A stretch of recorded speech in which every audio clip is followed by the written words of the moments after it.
Hello, everybody. We welcome you to another edition of Snap the Pigskin. We're getting started in the preseason. We're recording this actually as the Hall of Fame game is going on right now, so you guys will hopefully get it during this weekend to hear all the stuff that we're going on. But preseason action is about to start. We got some news going around the NFL. We actually had some big news break before we just hopped on the air. So we'll talk a little bit about that. We're going to preview the AFC East and the NFC East today. We're going to jump into our division previews. We're going to do it a little bit differently than we did last year, but bear with us. We're going to try and see if we can keep up with all these divisions. So, Kedrick, good to see you. How's the week been? You got the Timber Rattlers shirt on. I'm kind of looking forward to a Timber Rattlers game with you at some point here during the summer because of the whole 9-for-9 thing that we did last year. At some point here during the summer, you're running out of time. That's your. I know we got 3 weeks left here, 4 weeks left. Ooh, yeah. If that's your goal, we are that clock is quickly running short. But yes, the Jackson Churio jersey, as it appears, he is headed to the IL, which is unfortunate. But excited to try out the new team preview format we have cooking. I think we turned our penchant for wordplay into something that is going to be quite exciting. But let's hit the headlines of the week first. Yes, and we'll jump into the big headline that happened this past week with the Las Vegas Raiders releasing Christian Wilkins. Last year, Christian Wilkins got a massive payday from the Las Vegas Raiders to come in from the Miami Dolphins. That payday did not turn out particularly too well as they have released him after one season. And Christian Wilkins, a lot of stuff going on around why he's being released. One thing is that has always come up so far has been the injuries. With the injuries that have gone on, apparently it was improper language of an injury, which voided over 35 million guarantees. And that's tough for a guy like that. There's also some stuff that's going on in the locker room that some teammates were saying he did some weird stuff in the locker room, but from his personality wise, that's kind of who he is as a defensive player and just how he is as a person. But Kedrick, this is a very interesting release because the Raiders have to eat up a lot of dead cap for this, and they just signed him. They signed him to, what was it, a 5-year deal last year. Mm-hmm. And it was a lot of money guaranteed, and now they have to let him. Now they release him. A lot of dead cap there. I'm curious what the thought process is for the Raiders with this move, because it is a head scratcher in my opinion. Yeah. So the Raiders released Wilkins after it seems there's been this months-long dispute over his ability to rehab a Jones fracture in his foot, a foot fracture that Christian Wilkins sustained last October and is not back to playing football, not back to practicing football since before the summer. The Raiders wanted Wilkins to get a second operation on his foot. Wilkins opted not to. That was against the recommendation of the Raiders medical staff. And so now by some, collective bargaining agreement language, the Raiders are trying to void that $35 million in guarantees and also, avoid having that penalty against the salary cap by the Raiders releasing Christian Wilkins with the designation of having failed to establish or maintain excellent physical condition to the satisfaction of the club physician.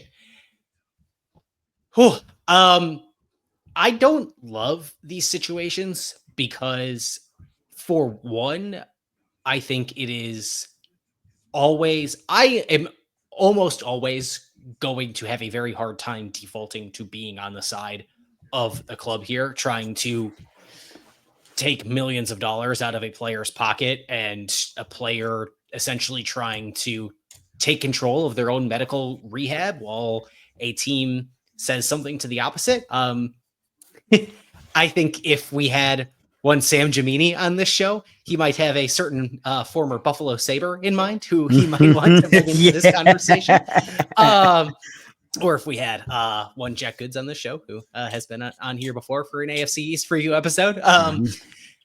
Yeah, it's really hard. And obviously this is going to go to litigation, most likely, if it does not just stay within an NFLPA grievance process.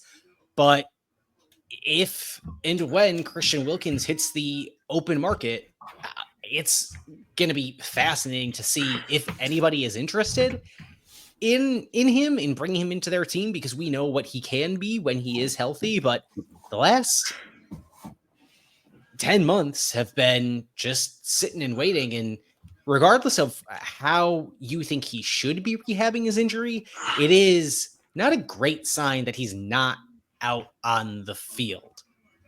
Yeah. And especially after he's had so much time to get this injury right.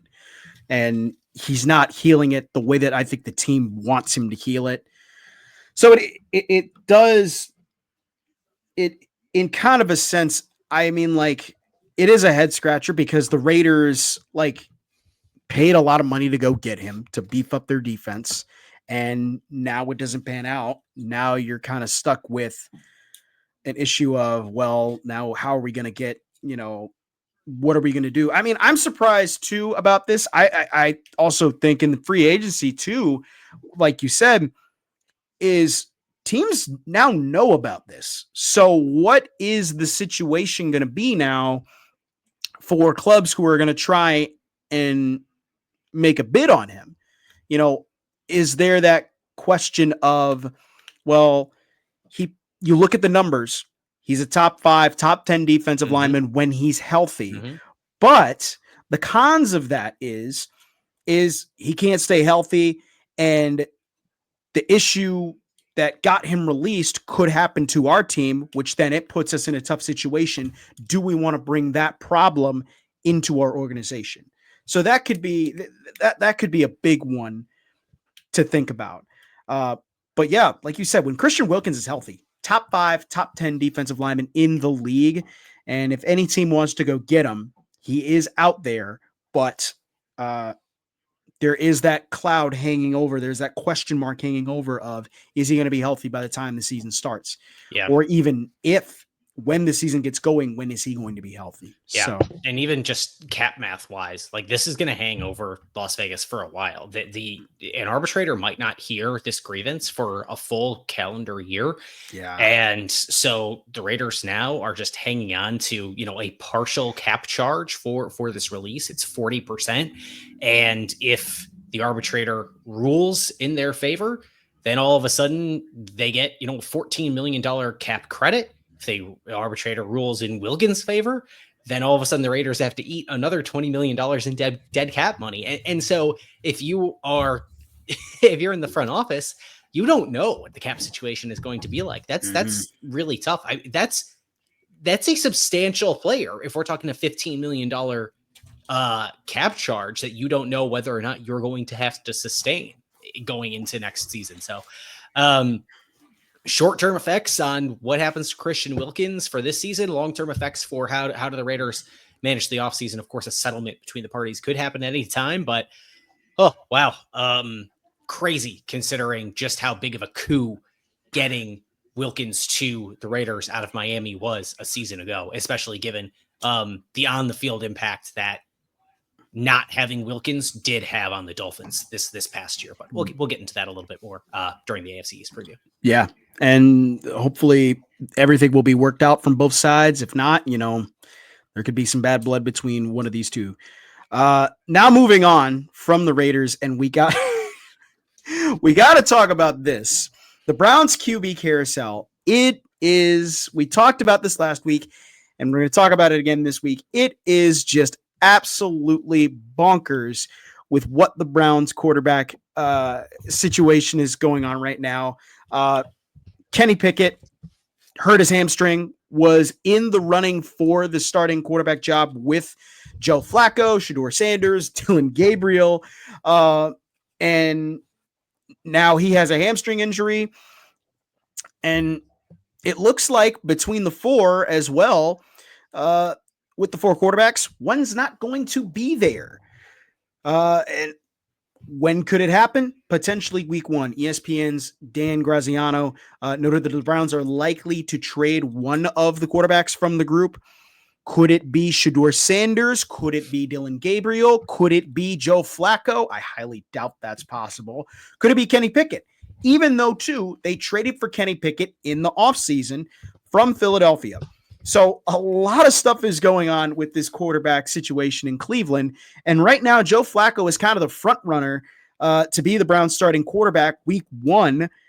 But yeah, this all is kind of wild. And given the fact, too, that the starting quarterback who should be on the team blew his Achilles out again after rehabbing it from the Achilles tear that he just had last season. So this is just a wild situation in Cleveland. And Kedrick, I don't know what to really think, but this is just so Browns of the Browns right now with everything that's going on with the quarterbacks. So, yeah, this is so layered at this point because there's the Deshaun Watson layer, there's the you draft Dylan Gabriel, and then you draft Shedeur Sanders layer. There's the Kenny Pickett and Joe Flacco were splitting QB1 reps to start the season layer, and then Kenny Pickett injures his hamstring, and so Lord it seems Almighty. like Flacco's going to be QB1 to start the year.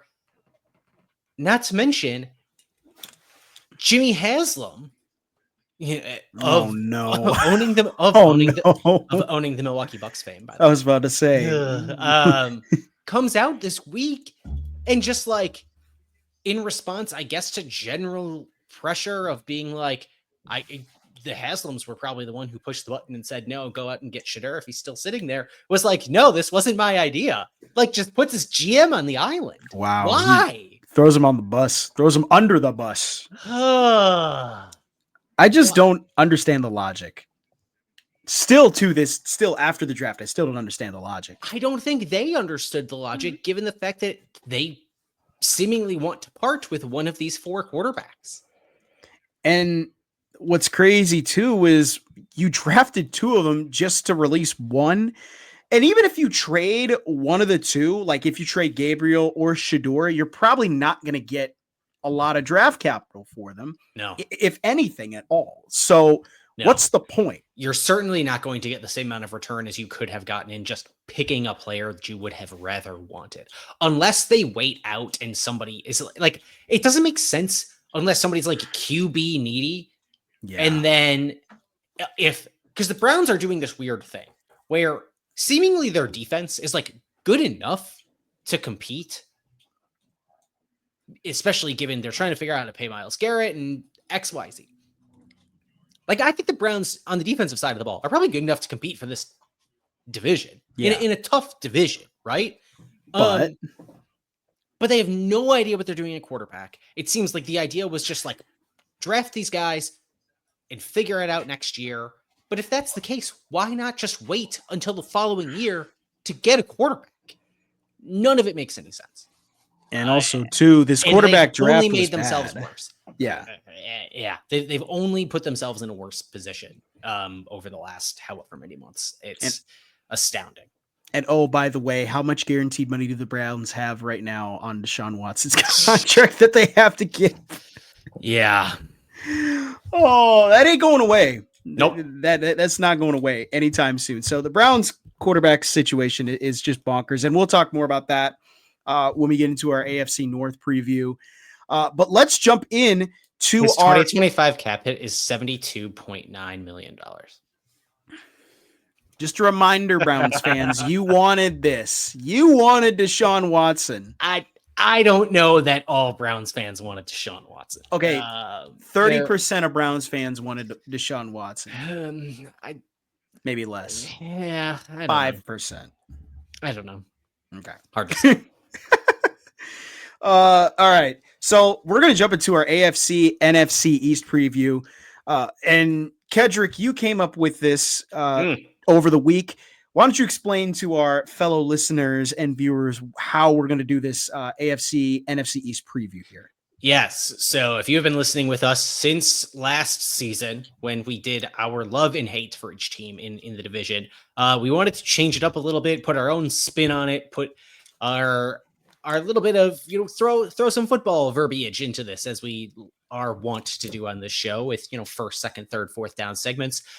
So we're refreshing our team preview segment, and we're going to give you something new, something exciting, diving deep onto each team in the NFL over these next 4 weeks. Each week we'll be recapping. This week it's the AFC East and the NFC East. Next week it'll be the directional, whatever it is, NFC South, AFC South. I don't know that no one and I have decided that yet, but we'll let you know by the end of the show. And so we're going to give you 3 big insights on each of the teams in the league to inform where we're going to go for the rest of the year. So first we have the touchdown for each team. We're going touchdown, turnover, and trick play. Touchdown, it's the best thing we know about this team, the best thing they did this offseason.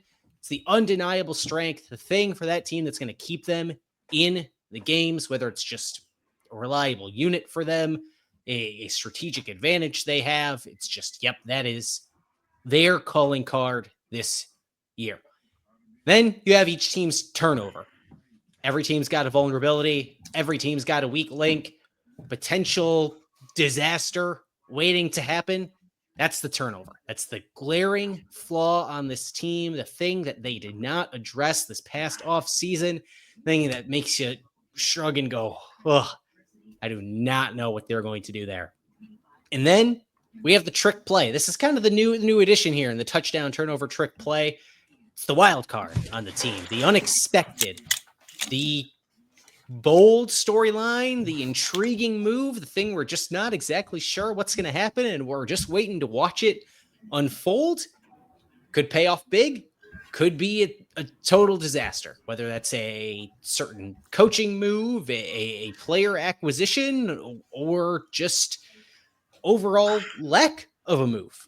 And it's a little bit of a gamble, perhaps, that could define how their season looks going forward, a high leverage situation. So let's go ahead, Noah, and start breaking down the teams of the AFC East and give everyone their touchdown, turnover, and trick play for the year. Let's go. All right. I like that. Like, you got me hyped. You got me hyped over here. Let's go. Let's start. Unfortunately, this is not going to be very hyped because we're talking about the Jets. We're talking about the Jets. New York, to even start with this, the Jets, they sucked. Let's be honest. They sucked. Aaron Rodgers finally got on the field and did all those things. They brought in Devontae Adams. They tried to do all these things. They fired Robert Saleh to try and boost the team up. And that didn't work. And I mean, it's the Jets, but, new head coach, Aaron Glenn, comes in. What is he going to bring to that locker room? What is his philosophy? Can he change the culture of the Jets? You look at when Aaron Glenn was with the Detroit Lions, did a phenomenal job in getting that defense going for Detroit, had some great success, especially last year when their entire defense was out to injury. So, Kedrick, I'm going to start with you here. Touchdown to start. What is the touchdown for the New York Jets here? I think it is hiring Aaron Glenn, former defensive coordinator for the Detroit Lions. Last year in Detroit, the Lions defense had the second highest blitz rate in the league, only behind Minnesota. They also produced the second highest hurry rate, only behind Dallas. That Detroit Lions defense was fourth in pressure rate. And just the ability of that defense under Aaron Glenn to create havoc was incredibly impressive. A huge difference compared to the Jets last year, which was middling in basically all of those categories. And they finished 26th in the league in sack percentage compared to Detroit, which performed had the fifth best sack percentage in the league. And like you mentioned, that's incredibly impressive considering the lack of top-end talent that Detroit Lions team had by the end of the season because everybody was injured. Now, let's see what a Will McDonald could do. Who he could maybe do even more in this New York Jets system under Aaron Glenn. And he already had 10.5 sacks last year on the edge. And if he's going out and wiling out, hopefully that creates room for more havoc up the middle from a Quinnen Williams at the nose. I think Aaron Glenn should be able to unlock the talent on this New York Jets defense, because that was not the problem there. I just don't know if it was schematic, and I think we're going to find out, given that last year what Aaron Glenn did in Detroit from a schematic standpoint was really impressive. Yeah. And from what Aaron Glenn did was incredible in itself, because you look at how you lose at Aiden Hutchinson, you somehow still get production in terms of sack and pressure rate. And a lot of people would think now in today's NFL, sacks are the key stat. No. It's pressures. You got to get pressure on the quarterback. And Detroit last year with Aaron Glenn, phenomenal job in getting pressure on the quarterback. Can they bring that same success to the Jets? That's a big thing. For me, my touchdown is just simply one thing: letting Aaron Rodgers go, letting the drama go, just getting that locker room cancer out of there, because with the locker room cancer comes the healing. And Aaron Glenn kind of is that healing, is starting that healing process. I mean, even too, he told Aaron Rodgers to kick rocks because he wasn't sure if he was going to play or not. And the thing about Aaron Glenn, you look at it, he wants to change the culture in New York. He wants to bring in more of the attitude that they have with the Lions.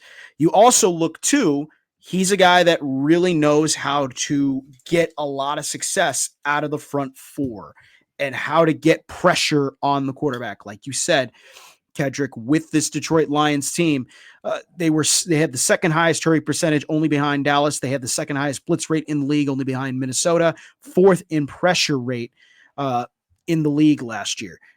You said it perfectly. When you get a guy like Quinnen Williams, you get a guy like Will McDonald. You also get a guy like Jermaine Johnson in there as well too. When healthy, that's a very good front four. And Detroit, you look at it last year, they were very successful in getting pressure to the quarterback by their front four, by their defense. We've seen this in the past with other teams that have had success with this. We saw it from the Eagles this past year when they won the Super Bowl. Their front four was just bringing pressure. We saw this from the Niners. Now, they didn't win the Super Bowl, but we saw how they got to the Super Bowl was simply off their front four. The Jets, with their front four, I think can really cause some chaos. You also look to the linebacking core that he had to work with towards the end of the season versus the linebacking core at the beginning of the season. Still phenomenal work. And you look at this linebacking core for the Jets, they get Quincy Williams back. You get Quincy Williams back. You add a Jamin Davis. You add some pieces on that linebacking core that I think really help this team and help the scheme of Aaron Glenn. So that's my touchdown. I just really think they're going to, this year with Aaron Glenn, there's going to be a big culture shock. Robert Saleh kind of brought that culture change in, but it just never clicked. Aaron Glenn will come in and kind of finish what Robert Saleh started. So that's the touchdown. Turnover in this situation, Kedrick. What are we thinking? Turnover for the New York Jets. Got sigh. I know. Well, because I've made something of a name for myself criticizing a certain quarterback. Mm-hmm. Even before I started moonlighting on this show. Mm-hmm. I was a very staunch Justin Fields is bad believer. And still think Justin Fields is bad. Yeah. I know this quarterback free agent class was not great. No, there was one quarterback in this free agent class who got a contract with more than 2 years on it. Do you know who that is? Oh, geez. Was it Daniel Jones? No, it was Sam Darnold. Darnold was the darling of this free agent class, Yikes. receiving the most years and receiving the most average annual value on his contract. when he is the headliner of your free agent class. Granted, Justin Fields is then the second highest player paid in this QB free agent class by average annual value, getting $20 million each of the next 2 seasons from the New York Jets. It's such an underwhelming solution to what I do understand was something of an unsolvable problem this past off season. But I don't know why you don't do more to like get Russell. Why is Russell Wilson signing with the Giants instead of the Jets? Signing with the other New York team. Right. Yeah. Like why? The Jets, in my mind, I think are probably the more appealing destination. And the Justin Fields of it all is he's still the same quarterback as he has been ever since he got into the league. He has not improved significantly at the one thing that has inhibited his ability to be a National Football League starting quarterback since he ever got into the league.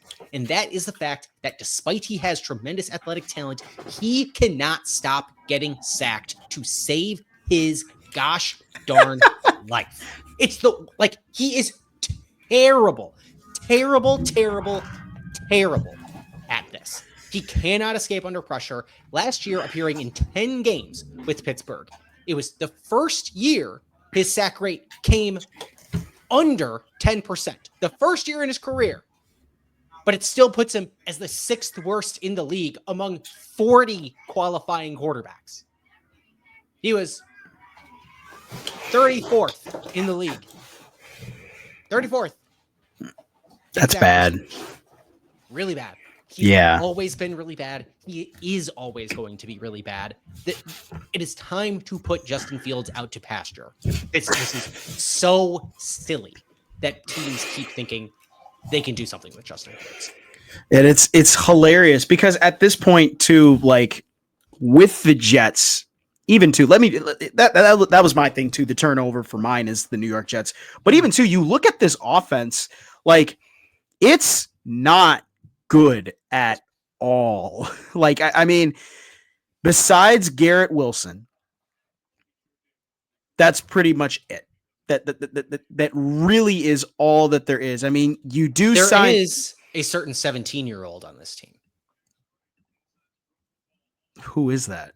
Oh yes, Braylon Allen. Which I'll get more into that, and I'll get more into that in a sec. So, but you look at this offense for the Jets, pretty bad. I mean, just pretty bad. Looking at outside of Garrett Wilson, you do sign Josh Reynolds, you do sign Tyler Johnson. Those are kind of your only two. Those are kind of the Jets' only two big signings offense. Oh yeah, and Josh Myers too, by the way, on the offensive line. So congrats to the Jets. But yeah, I just don't like this offense. And even too with Justin Fields, you said it. Like, brother just does not know how to not get sacked. I mean, it's really the one thing as a quarterback you cannot do. You cannot take sacks. And he consistently did that. And just even too, down the field, not a good down the field thrower. He's only good with his legs. And in this offense for the Jets, when you have Garrett Wilson, it's going to be tough. It's going to be tough for Garrett Wilson. Also, too, even you look at the quarterback situation as well. Besides Justin Fields, they have Tyrod Taylor, Adrian Martinez, and they drafted a rookie in Brady Cook. I was going to ask you at some point during this episode if you knew which team Tyrod Taylor was playing for, because when I was preparing for this, I literally was like, Tyrod Taylor is still on a team? Yes, somehow he's still in an NFL franchise. And he's on the Jets. I cannot believe it. But yeah, this is a bad situation. I get, what you said, yes. Like Sam Darnold was the belle of the ball in free agency for quarterbacks. I get that. But that doesn't mean you have to force yourself to get Justin Fields. They could have easily gone into the draft and said, okay, let's take a quarterback for this year. Let Shedeur Sanders. this would have been a great destination for Shedeur Sanders, and it would have at least been a stopgap for you to at least figure out how do we solve this problem long term, because Shedeur Sanders is not a long term fix. He would have been a short term fix. So, yeah. While the Browns quarterback carousel is bad, the Jets quarterback room sucks so bad. It is terrible. It is really bad to even think about that. So, yeah, that's my turnover. I cannot believe Adrian Martinez is in the National Football League. I can't believe it either. And he was playing in the UFL, and somehow he's on an NFL team. Make sense. Crazy. Like, gosh, the Jets every year just piss me off so much because they're so bad. Oh, sorry. Anyways, by the way, Justin Fields dislocated his toe or something. Yes, he dislocated his toe, and he made it seem so dramatic. I don't. Yeah, if that can't get you, the reports from the day were like, "Oh my God, Justin Fields, he's getting carted off training camp with a lower body injury." Everyone and their mother was like, "Oh wow, what a disaster! He tore his ACL. He had an Achilles injury," and they're like, "Nah, his toe just hurts." That's just that's on the same level of Paul Pierce in a wheelchair. That is the same level. Do better, Jets. Do better. God. Oh my gosh. All right. Trick play. What's your trick play here, Kedrick? So I think this could be real high upside or real low downside. The Jets lose both of their starting offensive tackles. Teron Smith is gone. Morgan Moses is gone. So it looks like it's going to be two players who have fewer than 2 years of experience between the two on this starting offensive line. Wonderful. Olu Fashanu, who was the Jets' first round pick in 2024, and Armand Membo out of Mizzou, who was the Jets' first round pick in 2025. It sounds like those two are going to be holding down the two ends of the line. Olu was fine, about average in PFF grades for an offensive tackle as a rookie last year, which maybe then he takes a bigger jump. And that's, I think, being about average in his snaps as a rookie, backing up at left tackle. I think that's a pretty good sign for how they could be. And look, if Armand Membu holds up there, this offensive line could be pretty decent, could give them a chance to really run the ball, could give, Justin Fields maybe a chance at what everyone has said his entire career is he just needs a good offensive line. Okay. You're wrong, but okay. Very you're invigorating that line with some young, high ceiling talent that could really elevate that offense. It could also spell disaster for that offense. So that's my trick play for the Jets. My trick play, Kedrick, you might like this or not. Trick play, Braylon Allen. Last year with the Jets, Braylon Allen did some good things with New York. He got a lot of playing time, got some good minutes in. This year, though, with Aaron Glenn coming in, Aaron Glenn kind of wants to instill kind of the same two-back mentality that he had with Detroit, with Dave Montgomery, and Jahmyr Gibbs. Unfortunately, Breece Hall not down for that cause, and Braylon Allen could potentially wind up taking the starting job from him.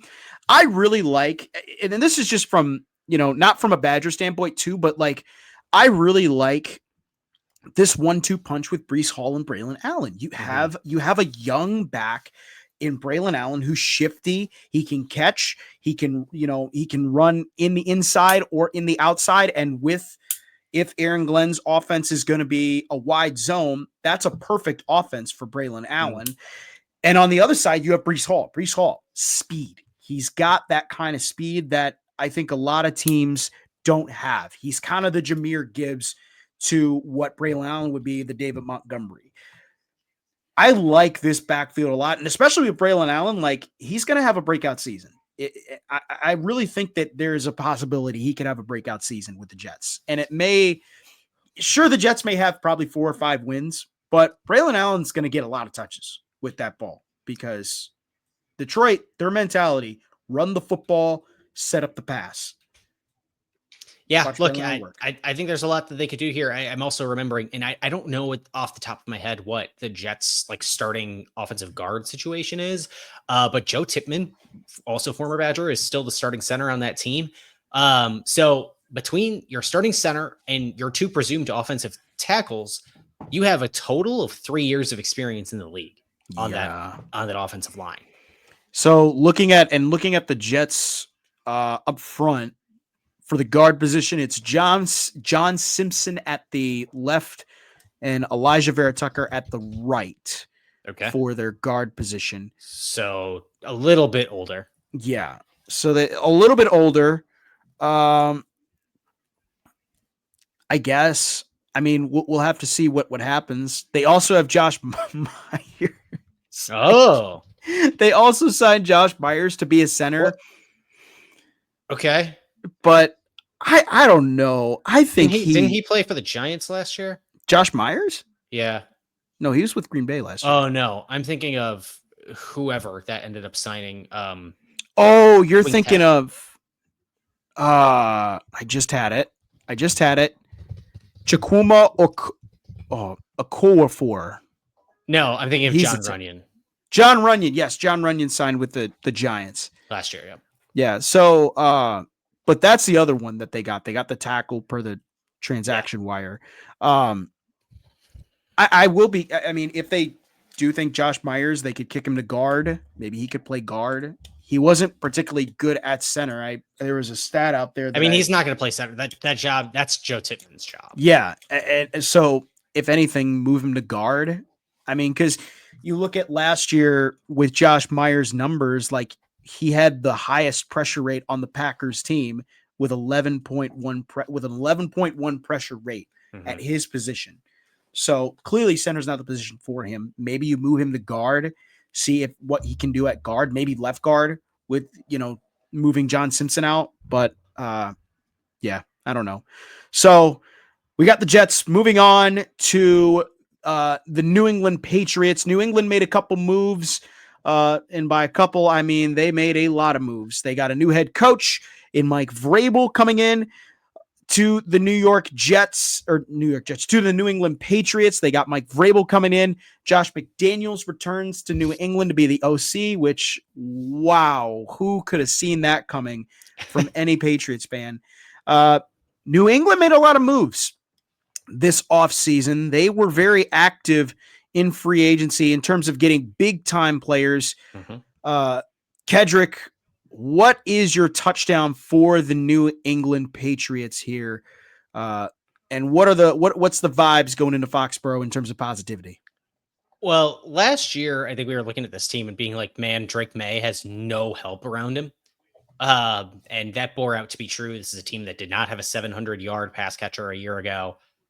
Now, New England spent this offseason saying, we're going to put some stuff around Drake May and find out what we have here. And that's exciting. That's your touchdown for this team. There are skill positions all over for Drake May to pass to as the former 3rd overall pick. As Stephon Diggs comes in through free agency, they draft Kyle Williams out of UNLV in the 3rd round, and he'll probably play a significant role, maybe a little bit too much because they don't have a ton else behind him. Behind this rookie wide receiver. But to add a complimentary running game, New England adds Travion Henderson out of Ohio State in the 2nd round, and that'll take some of the load off of Drake May's shoulders as well. Drake May is going to have all the opportunity that you would hope for as a second-year quarterback to succeed. And I think that New England Patriots fans should be excited to where even if it does not turn out the best, you at least gave the guy an opportunity to find out what you have. Yeah. And they gave it the good old college try. Plus Drake May's very young. So he's very young. He's got at least a season. He's had a season to groom. We'll see what he does this year. That was kind of that's my touchdown too going into it. I really liked what New England did this offseason. They really, Elliott Wolf really spent time in free agency and really wanted to build this team and really kind of build around this team and see what Drake May can do, but also see what the defense can do. And Mike Vrabel coming in, perfect guy for this situation, former Patriot. He's got kind of the Bill Belichick mantra of the Patriot way and being disciplined. And you also look at it too. He knows how to win in Tennessee. Did a phenomenal job there, getting Tennessee to a couple division titles, getting Tennessee to the AFC Championship game in 2019 with a roster that was absolutely garbage, but still either that. And I really like the moves that Elliott Wolf came in back to, with that, because like you said, Drake May last year did not have really good pass catchers and didn't really have a solid running game. They made that change so quick. Even on the defensive side, they go in, they get Caleb Chase on, they sign Harold Landry to a 3-year deal. They go out and get Milton Williams, which was the big free agent signing this year for any team in the NFL, and the Patriots got him, and they won that sweepstakes. Then you also go and get you get 2 underrated signings. You get Robert Spillane over from the Buffalo Bills, which I really like that. I think he could be a big part. Or actually, sorry, not from the Bills, from the Raiders. I like that from the Raiders because he was a solid linebacker with the Raiders. I think he could be a solid linebacker with his defense. And Carlton Davis with the Bucks. Adding another piece to that secondary right next to Christian Gonzalez. They added everywhere on this offensive and defensive side. And I like the moves that they did in the off season, particularly on the defensive side, because you add a guy in Milton Williams on the front. You add two edges in Caleb Chase and Harold Landry. I really like what they did here on the defensive side. I think that was a big issue last year for New England. Offense, they kind of held their own in some games, but the defensive side was a big issue. And New England has to get back to that kind of defensive mantra. That was one of the big key things early on in the Patriots' tenure when they were winning championships, was that defense for Bill Belichick. They got to do it with Mike Vrabel. This is the way to start. I like what New England did on the defensive side and even on the offensive side for their moves here. So, turnover. What do we got for the Patriots in turnover here, Kedrick? I'm a little bit less convinced about what they've done defensively, just because obviously there's just not a lot of there that has been proven to succeed on this team from a year ago. I don't know exactly how this defense is going to generate pressure. This team, New England, was last in the league in sacks last year. They had the 4th lowest pressure rate, the 3rd lowest rate of quarterback knockdowns. And Mike Vrabel's defenses in Tennessee weren't titans of scheming up high pressure, pun intended, or of scheming up tremendous hurry rates either. They were kind of all over the place in those metrics. That's not really something that's a hallmark of a Mike Vrabel defense.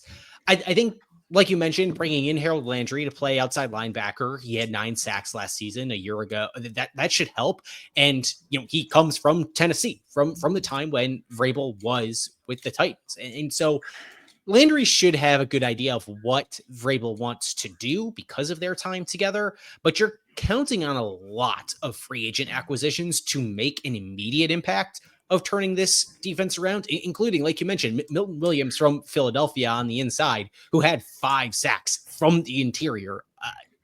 Tremendous. Like you mentioned, that's one of the best free agent signings of the year, is locking up Milton Williams. They also signed a 1st-round offensive tackle, though, right? This team, we mentioned some of the offensive additions they made, like Kyle Williams in the draft in the 2nd round, or in the 3rd round, and Travion Henderson in the 2nd round. This team drafted an offensive tackle in the 1st round. That's great for Drake May. Then they also drafted a center in Jared Wilson in the 3rd. This team, despite seeing its shortcomings on defense a year ago, did not draft a defensive player in the top 100. And didn't draft anybody on the defensive front until 137th overall in Josh Farmer from Florida State. I maybe the free agent acquisitions are enough to be instant impact players. And maybe that's enough. But behind them, there is not really any depth in the defensive front, and that could be a problem for this team. Yeah, we'll see. The one, like, even too, like I did, like with the defense, maybe they're just kind of banking on that experience from free agency to really kind of come in and just set the tone right away. But I'm curious. I mean, I will say, yeah, defensively, there is that question mark. But man, if they hit the ground off and running, especially with the secondary, I mean, you look at the secondary that they have.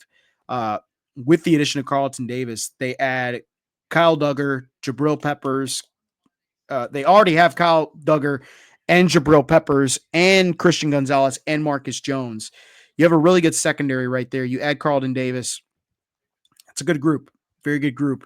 My turnover actually is the opposite with the defense. Offensive line, I do question whether or not this offense for the Patriots, or particularly this offensive line for the Patriots, can keep Drake May upright, and as well as Stephon Diggs. Because Stephon Diggs is getting up there in age. He's getting up there in age. I mean, you look at where we are at with this whole, especially even too, not only that, just with his age, but the fact too, he's had a wild offseason this year. I mean, just one of the more wilder off seasons I can recall from a player. I mean,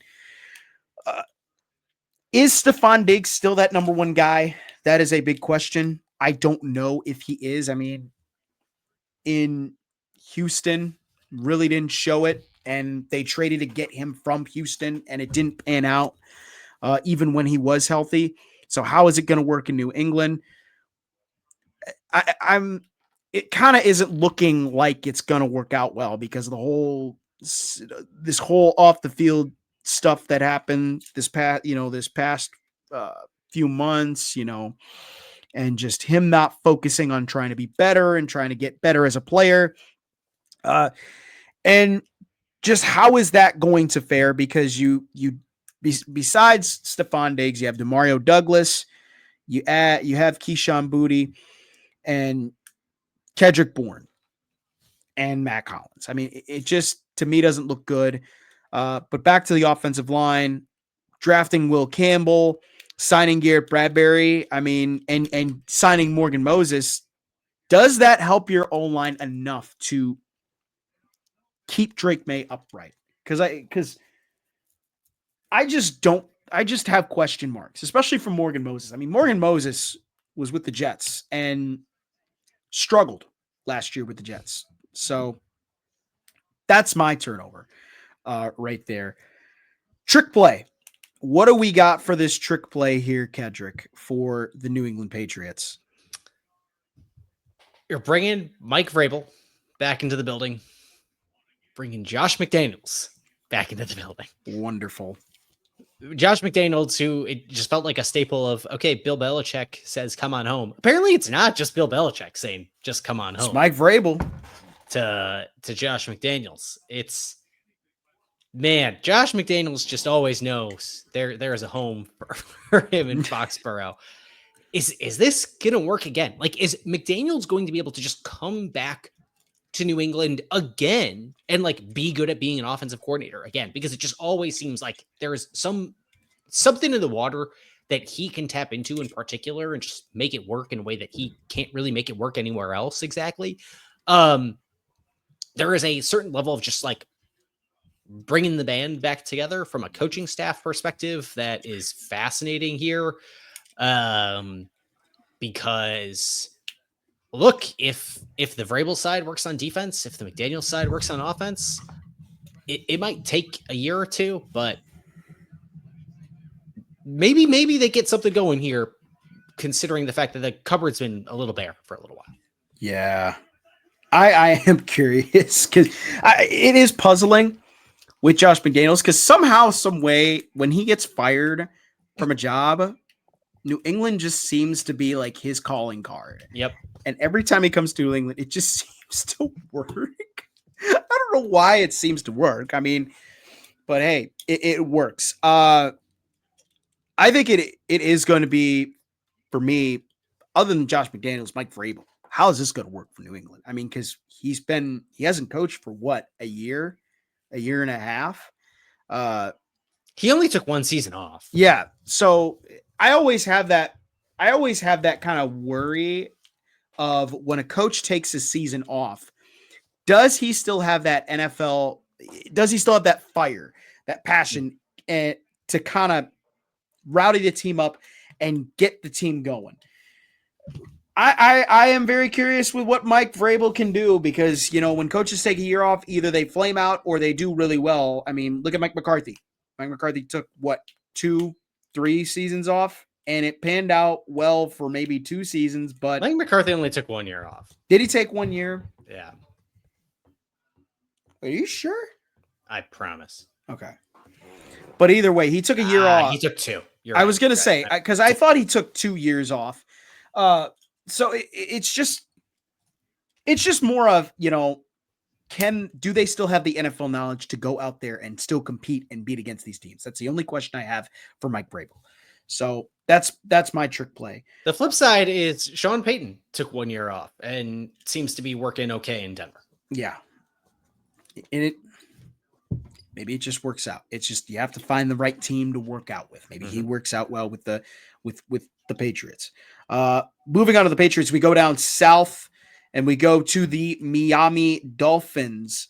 This Dolphins team, I don't know really what to say about the Dolphins other than the fact, man, they were something of a laughing stock last year. Was it last year that they got blown out by 70, or was that a couple years ago? That was the opposite. That was the Broncos that got blown out by 70. Yes. That was so. Yeah, that team didn't happen last year. That wasn't the offense from last year. That was the Dolphins hanging 70 on the Broncos. Yes. In Sean Payton's first season. Yes. Okay, so I had to remember which way it was. But the Dolphins this past offseason paid Tua, I guess. They paid Tua. Wonderful. Why? I don't know why they would pay Tua. But they made a couple moves in the offseason. That was a year ago. Oh, that was a year ago. See, because that happened the same year as the Jordan Love extension. Yeah. See, this also goes to show how much I did not do a lot of offseason outlook into the Dolphins. But they bring in Zach Wilson. Woohoo! Alexander Madison from the Vikings, Dwayne Eskridge. They added James Daniels on the O-line. They added kind of some small pieces. One of the bigger ones, though, was getting Minkah Fitzpatrick back from Pittsburgh after they had already traded him for a first. So I don't know really what to say about the Dolphins, Kedrick. I mean, there really wasn't much to like, but what do we got for a touchdown here? Try and give me a positive here for the Dolphins. Tying it back to Christian Wilkins, who we started this show on. In Wilkins' last season in Miami, he was tremendous. Helped Miami be a top 5 rushing defense by yards per attempt. And then after his departure in 2024, Miami was a much more middling unit as a run stopping unit. And this year they fortified that spot, that nose tackle spot, that interior defensive line spot in the offseason, bringing up Kenneth Grant, the defensive tackle out of Michigan, and his first round pick in 2025. I think he should make an immediate impact and help them stop the run, help them plug the run much better than they did a season ago. I think they saw just immediately, they ended up parting ways with a body that was helping them do a lot to stop the run. Went through one season of it being rough, and they immediately plugged the hole. And I think that's really good to see if you are a Miami Dolphins fan. Mm-hmm. Love the Dolphins on this one. For Miami, man, it's just it's tough because there's a touchdown for me. It's tough to look at, but I guess the defense looks good. I mean, they have Jalen Phillips back. You have Bradley Chubb back. That's a positive. They got pass rush back because that was a big issue last year when they didn't have Jalen Phillips at all of last season. So that's one plus in my book, but adding Kenneth Grant, I think is good too, because Kenneth Grant's a good pass rusher, very good pass rusher. Played alongside Mason Graham, who went to the Browns and who went a lot higher. I really like his pass rushing ability. He's quick. He can get in the backfield on the stop and run, get in the backfield and get into the quarterback. I think that does solve a problem for Christian. That does solve the Christian Wilkins problem, but who knows? Christian Wilkins might be back in Miami.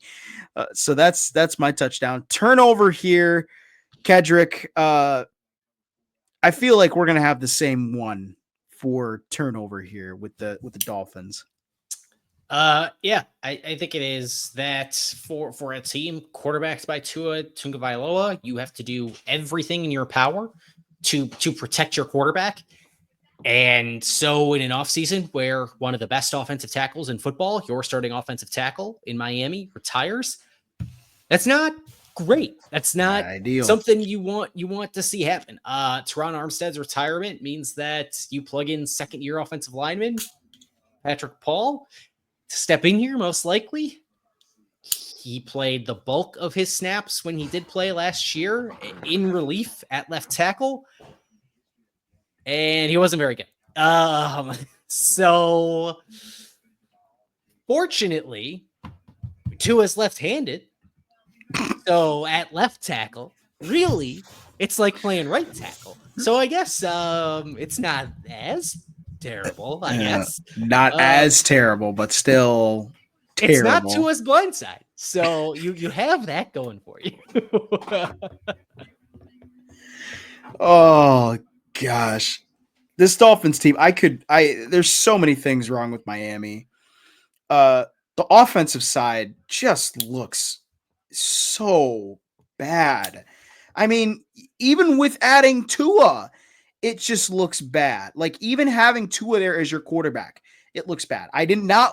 This goes back from a season ago. I did not want the Dolphins to bring back Tua because Tua clearly cannot play football. He clearly cannot play. And I know I'm being harsh on this, but when you've been banged up in and out with multiple concussions and you've had an ankle injury that you've sustained most of your career and you haven't played more than 16 games for 2+ years, I do have a little bit of frustration by that. This is a dude that got all pro votes. Yeah, but come on. Like that, those might be pity votes there. Let's. He was a Pro Bowler in 2023. I don't see. Less than 2 full years ago. I don't count that because I don't know if I would count that because keep in mind the Pro Bowl is just nothing. It's just like it's like a participation. Like, I get it, but it's I'm just gonna translate this into my trick play here because I think if you are Miami, until Tua is not your starting quarterback, or until he is proving otherwise, I think he is your trick play for this team. Yes. In 2023, his only full season, he was a Pro Bowl. Tua can play when he is healthy. The problem is that it's not like injuries are, happenstance. And if you get injured one year, you're less likely to be injured the next. No, injuries are predictive of future injuries. Right. And it's 2024. Tua played in 11 games, the fewest appearances since his rookie year. It's due to that early concussion and then a hip injury that he played through late in the year. It just makes the issues on the offensive line even more poignant. And so if somebody goes down in the O-line, they might be wrapping Tua in bubble wrap just to be safe. Mm-hmm. But if he's on, you can do something. And that's the question for Miami. That's if he's on. Yep. I don't know. The trick play for me is gotta be, they don't have that. Devon Achane is kind of the number one back now for Miami because they lost someone. Oh, where did it go? Who did they lose? Oh, they lost Raheem Mostert and Jeff Wilson. So they lost their two backs that were both starters from their team a year ago, a season ago. And now you have Devon Achane kind of as the number one back. You have Jalen right there. You also sign Alexander Madison. Is Devon Achane going to be the focal point of this Mike McDaniel offense? Because he's, other than Tyreek Hill, he is probably, other than Tyreek Hill and Jalen Waddle, he is probably their third best offensive player. And that's with the addition of adding Darren Waller, which I don't think that's going to pan out at all. I just think that Devon Achane could have a big year. I think he could have I think not a big year, but I think his numbers could improve because the backfield isn't so crowded anymore with Wilson and Mostert gone. That's what I'm thinking. So, yeah, that's the Dolphins. I hated that. It's not fun talking about that team because there's nothing exciting about Miami. There's nothing really exciting there other than Tyreek Hill and Jalen Waddle. And even then, he's on the wrong side of 30. Yeah. Like it's after the Super Bowl, he's going to be 32 years old. This team is bad. Straight bad. They're not in a great spot. No. They're not in a great spot. But jumping on the opposite side of this, we go to the AFC. We go back up a little bit north, and we go to the Buffalo Bills, who won the AFC East last year, got to the AFC Championship game, and still could not get past the freaking fracking Chiefs. I don't know what Buffalo has to do anymore, Kedrick, to get past Kansas City because they've been there so many times. And last year, this Bills team was pretty good.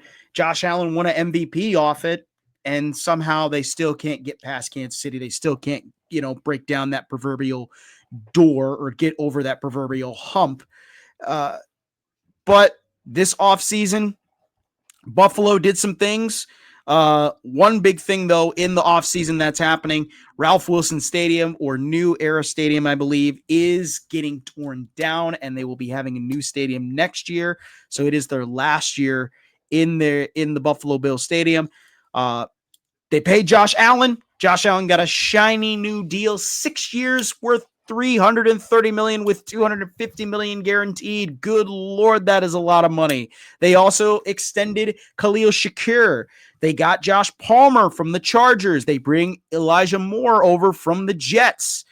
They added some pieces on the defense. They bring back Tre'Davious White.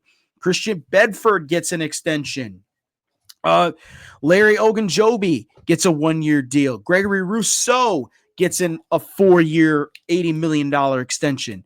Joey Bosa coming over from the Chargers. Is there still a little bit left in him to show that he still is a proven all-pro pass rusher like he was back in the days of the San Diego Chargers? But Kedrick, what's your touchdown for this Buffalo Bills team? Because I every year we talk about the Bills, it's always positive. What's your positive this year for Buffalo? It is what you tapped on there at the very end. Buffalo was top 10 last year in pressure, hurry, and sack rate, and they doubled down on that defensive front. They went out and signed Joey Bosa in free agency. He's a 5-time Pro Bowler, and yeah, he has an injury history, and yeah, he's on the wrong side of 30, but they signed him to a 1-year deal structured to only have a $5.32 million cap hit. That is a win now move for the Buffalo Bills.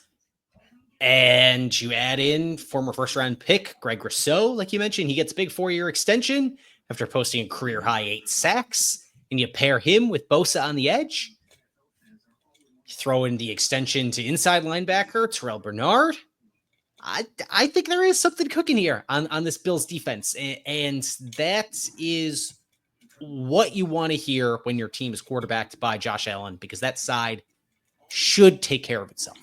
Yeah. And that offense was electric last year. Even first year post Stephon Diggs, and even we talked about this last year. I mean, they had to gut their roster essentially, and they still made it to the AFC Championship game. I mean, Josh Allen had an MVP type season. And now this year they come back and really just kind of go all in, which is what kind of my touchdown is going to be, is the Bills kind of went all in this year. Does look that way. They kind of went all in this year. And you could look at some of these moves. I mean, you extend Khalil Shakir, you sign Josh Palmer, which Josh Palmer, solid wide receiver with the Chargers. They also bring in, they also look at last year. James Cook had a great year. The rookie Ray Davis, who was a rookie last year, had a great year for this team. I do like what the Bills did last year, and that's shocking because a year ago, I hated what the Bills did because they really didn't address the needs of this team, particularly a wide receiver, and Keon Coleman panned out pretty well. On the defensive side now, they did a really good job. Fantastic stuff from this Bills team. Turnover here, Kedrick. What are your thoughts on the turnover here for Buffalo? I do get liking, Keon Coleman is from season ago, but there just still is no real pass catching depth on this team. They send Khalil Shakir, who led Buffalo in receiving a season ago, but then the big veteran ads, you mentioned Elijah Moore and Josh Palmer, guys who are like, okay. I think Buffalo is basically going the route of having Josh Allen elevate the guys around him and investing on defense, which, like I mentioned before during the touchdown, that's a move I understand. But I do think they probably miss having Stephon Diggs. And that's a little bit rough for a team that, if they had a Stephon Diggs, I think we're feeling far more confident about their prospects of winning a Super Bowl. Yeah. This defense, this offense, I mean, again, pass catching was a big issue last year, but even too, like when you have Josh Allen, like you can win. When you have Josh Allen, you can win at any level. Mine's on the defensive side. And again, this secondary for the Bills. I mean, last year, Buffalo secondary, this was both of our things. Last year, their secondary was bad. Their secondary is still bad. I mean, you add. They're going to win through the front seven, and that's it, baby. Yeah, they basically just decided, let's get a bunch of pass rushers and have them go get after the quarterback and forget the secondary. They signed Christian Benford to an extension. Great. Solid corner. You do bring back Tre'Davious White, who, was your top draft pick and was a top 10 corner a few years back, but now he's on the other side of 30 at this point. He's getting close to, he's not the same corner that he was. No. And they draft Maxwell Hairston, and there's a lot of good things about him as a corner. There's a lot of bad things about him as a corner, in his ability to play there at that position. Buffalo, their front four, they did a really good job getting pass rushers and keeping this linebacking core all together, but that secondary is atrocious. And it was kind of one of the big things that really kind of killed them against Kansas City and almost against Baltimore, was that secondary really struggled. I'm really hoping that, they'll make an addition to this team, but I don't know. I don't know if they will or not. So, trick play. What is the trick play this year for the Buffalo Bills? What do we got here? It is Dalton Kincaid. What? Hurt for part of last year, but overall, after his rookie season, last year being his second year in the league. In his rookie season, his numbers were much better. Last year, his numbers fell in success rate, catch percentage, and yards per target. On a team that we look at from a season ago, wanting more from their pass catchers, if Dalton Kincaid can be more of the productive talent that he was his rookie season, you can get a lot more out of this offense than I think you did a season ago, even if Dalton Kincaid just gets up to like the 700-yard mark, something like that. I think that would really elevate this offense. Yeah. Dalton Kincaid is interesting. I mean, Dawson Knox had been the number one tight end for the last couple seasons, and Dalton Kincaid came in last year, and when healthy, he is very reliable, very good pass catcher. And Josh Allen needs kind of that number one go-to guy for a tight end spot, and he's got that. For me, Joey Bosa, the trick play for me is Joey Bosa. I think when Joey Bosa is healthy, he is really a tough guy to stop. I mean, he is a really tough guy. You look at it when he first came in and he was drafted by the Chargers, he was a problem. He's a very big problem for offenses to kind of game plan against. And he dominated. He dominated. He was in the backfield a lot consistently, and hence why you look at it. He was you look at it, hence why he was a 5-time Pro Bowler. And yeah, I know he's got the injury history, but when he's healthy, he is very productive. And I think too, a change of scenery could be really good for him. If he is healthy, man, this is a steal for the Bills. They really need pass rush, and they could potentially get it with Bosa here. So moving off of the AFC East, now we jump into the NFC East. We got a lot of teams to talk about, or actually by a lot of teams, we got 4. We are going to start with the bottom of the barrel in our NFC East preview. The New York Football Giants, and oh man, there's a lot of things to talk about with this Giants team. One being that Daniel Jones is no longer their quarterback with the Giants, but Brian Daboll's on the hot seat this year. The Giants got to get it going. They have not made the playoffs since 2022. Since 2022 in Brian Daboll's first year as the head coach, and they've kind of just been in purgatory, basically. Haven't been good. But also haven't been too bad. What can we make of the Giants here? Let's start with a touchdown for the Giants. What's the touchdown here for New York, Kedrick? I think this is another team that's just going to let it rip from the defensive front. They were top 10 in the league in blitz rate a season ago, and Shane Bowen's first year as the Giants defensive coordinator. And I wonder, given that fact and some of their personnel additions, if we see Kayvon Thibodeau get up a bit closer to the double digit, I think it was 11 or 11 and a half sacks that he posted in 2023. With the addition of Abdul Carter, first round edge rusher out of Penn State, who is an absolute freak to this team. I think he could really unlock Kayvon Thibodeau again. And although it didn't translate into immediate success last season, this was a team that was bottom 5 in EPA per play and success rate allowed.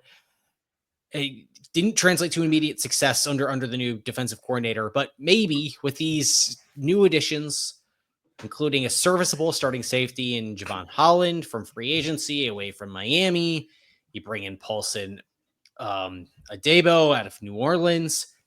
I think there's hope here. I think there is hope for this defense to turn things around and be a solid unit. Yeah, this is going to be kind of the touchdown for my team here. It's defense. They add Abdul Carter, and you already have Brian Burns and Kayvon Thibodeau.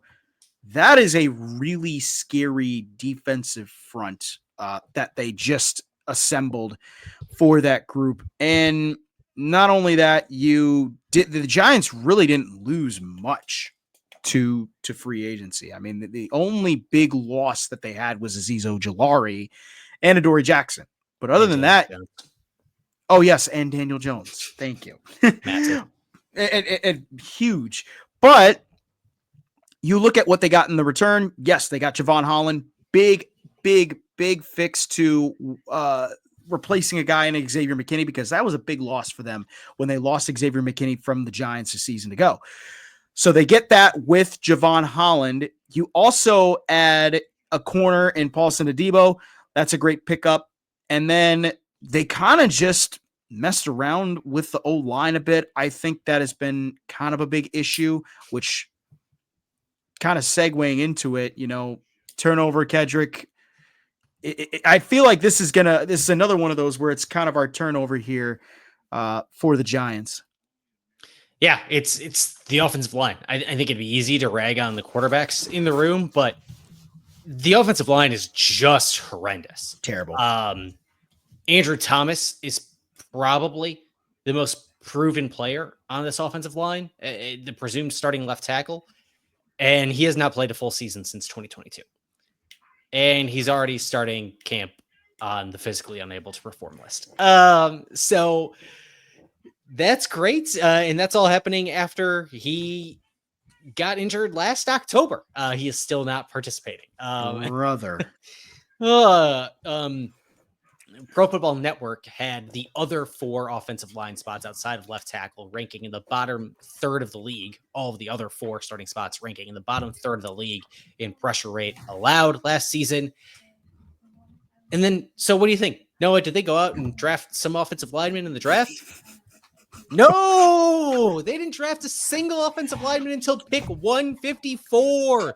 And it was a guard. Oh, Noah, no. You know how many other offensive linemen they took in this draft? Probably that only one. Correct. None. One at pick 154 on the interior. Oh, terrible offensive line. Yeah. Apparently they are uninterested in doing anything about it. Yeah. If I were the head coach of that team, man, I'd be pissed. Oh, you couldn't have said it perfectly, because that was my turnover. I really have nothing to say on that. I really don't, but it is true. The Giants just the last, and it's been the last 2-3 seasons now. They have been kind of in the bottom 20 of having the worst offensive line in the National Football League. They are just horrendous at that spot. And even too, they brought in, who did they bring in? Yeah, they brought in John Runyon, former Packer from a year ago. Correct. Whoa, wonderful signing. Stone Forsythe from Seattle. James Hudson, Aaron Stinney, Greg Van Roten. I'm sorry. These guys are supposed to protect Russell Wilson. Brother, Russell Wilson's we're not talking about the rookie Russell Wilson. Russell Wilson, we're talking about Russ in his 30s right now. The whole dangerous. This is not this is bad. Bad on those Subway pounds. He's not the man that he used to be. Exactly. And on top of that, they only drafted, I didn't even know that. They drafted one offensive lineman in the entire draft. Come on. That's unbelievable. Oh, unbelievable. Gosh. Yeah. All right. So, trick play. What do we got for trick play here? Let's see the quarterbacks. Whatever. It's just kind of funny. The quarterback room is just hilarious. Maybe, and this is insane too, they traded up to get Jackson Dart. But hey, maybe he goes out and slings it. Maybe you called Lane Kiffin and said, "What do you do?" And Lane Kiffin says, "No. You let it rip." Noah, can I inform you of a fact that I learned when we just got on this show? Jameis Winston plays for this football team. Yeah, I think I remember that happening in the offseason. I think we may have talked about this on the show. I think we did. But it was completely out of my mind. Why don't we just let Jameis go out there and let's truly sit Russell Wilson on the bench. Let's line up Jameis and Jackson Dart and the Wildcat, and all we're gonna do is run 4 verts and let one of them let it rip. That's the offense. That's what I want to see. That's all I want to see. Oh, yeah. Mine is Jackson Dart. Mine also is going to be Cam Scatterbo, the rookie from Arizona State. They have Tyrone Tracy and Devin Singletary, but Cam Scatterbo, if you watched the CFP last year and that game against Texas, man, Cam Scatterbo was pretty fun to watch, and even the whole season. They lose, the biggest thing that I had about the Giants last year that I really was frustrated by was them letting Saquon Barkley go. And the second biggest thing was they struggled to find his replacement. Well, Tyrone Tracy had a good year last year, decent year for the Giants, but no, they need to improve that position. Let's get Cam Scatterbo. Love his tape. I love what he can bring. He's power. He's got the Ahmad Bradshaw 44 number, which is just sick. So give me Cam Scatterbo.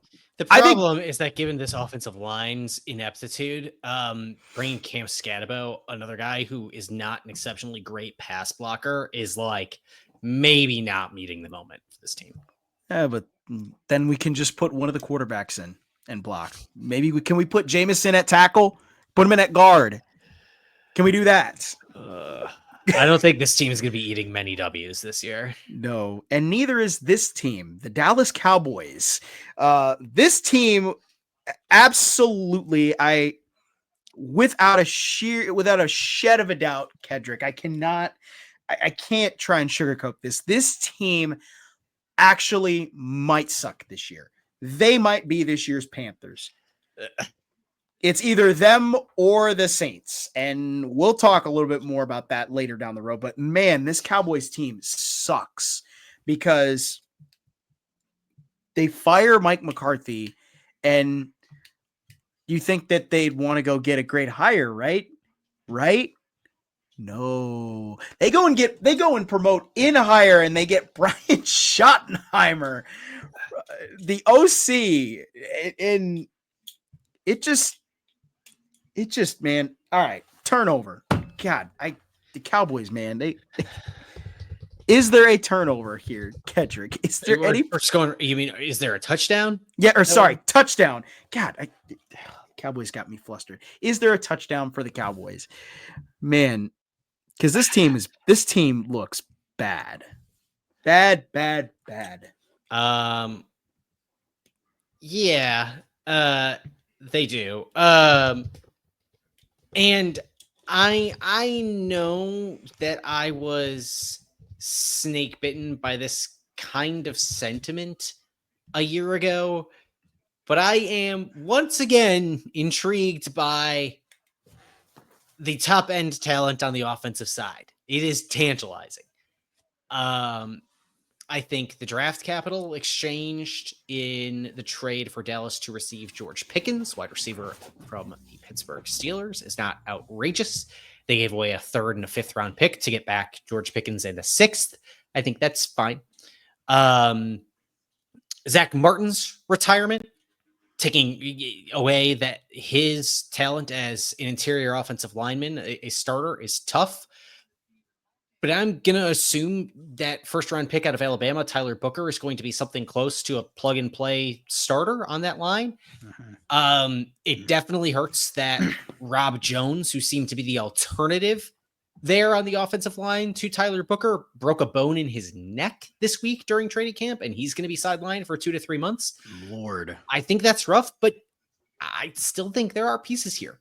There's Dak, there's CeeDee Lamb. I still think there is some ability for the offense, particularly in the passing game, to be a little flashy. I still think there's something there. Yeah, and this is my touchdown. I like the Cowboys, what they did in terms of the skill position.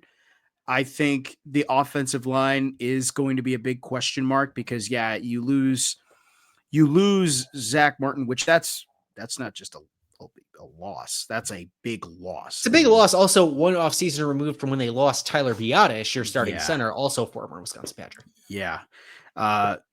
And so just trying to look at this Cowboys team, I mean, man, Dallas, while they, while I kind of rip on them for being bad, they did some good stuff this past offseason. They bring in Miles Sanders. You sign Javonte Williams. Okay, you fix your running back issue. You draft Jaden Blue to add some more insurance. The George Pickens trade, that I think really is helpful. You take a little bit of pressure off of CeeDee Lamb. Defensively, you sign Osa Odighizuwa back to a 4-year, $80 million contract that includes $58 million guaranteed on top of that. You bring in Kenneth Murray on a trade with the Titans. They did a lot of stuff. Dallas did a lot of stuff that I think is good. Will it help this team? Who knows? But the turnover here, Kedrick, is what from the Cowboys?